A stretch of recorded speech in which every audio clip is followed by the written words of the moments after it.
Nadiskubre ng ilang senador na hindi nagsasagawa ng inspeksyon ang Energy Regulatory Commission sa mga power plant.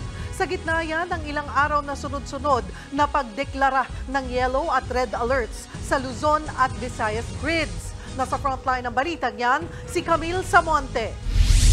So, hindi nyo ginagawa ang trabaho nyo dyan sa ERC, sa energy. Kapag hindi well-maintained, magka-crash yung electricity natin. As a result, nakaka-brownout at marami na piperwisyo. Yan ang iginiit ni Senate Committee on Energy Chair Raffy Tulfo kaugnay ng mga brownout na naranasan sa Luzon bunsod ng sunod-sunod na pagbalya ng power plants noong Abril.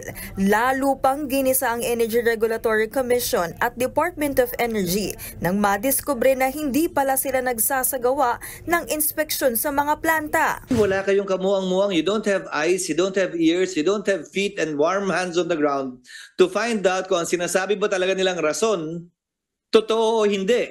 Yan ang problema.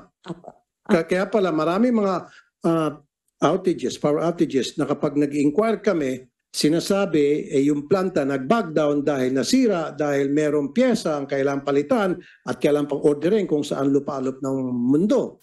Paliwanag ng ERC, kulang sila sa tao kaya hindi sila nakakapag-inspeksyon. Pinagsusumite lang daw ang mga planta ng mga dokumento tungkol sa lagay ng mga ito.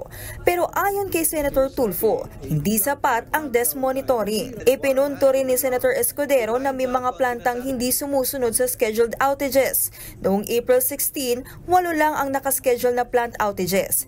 Pero 35 planta raw ang biglang nag-shutdown. Depensa naman ng DOE, malaki ang epekto ng matinding init sa operasyon ng mga planta. This is a very strange weather that we're having. That the temperature index, the heat index was really very high. And it has affected many of the plants' operations. Gumawa na raw ang DOE ng panukala para patawan ng multa ang mga plantang hindi susunod sa scheduled outages. Sabi naman ng ERC, 9 na transmission projects ang makukumpleto mula 2024 hanggang 2028 na makakatulong sa supply ng kuryente. Nagsimula na noong nakarang buwan ang preliminary investigation ng ERC sa sunod-sunod na pagtataas ng yellow at red alert sa Luzon at Visayas grids.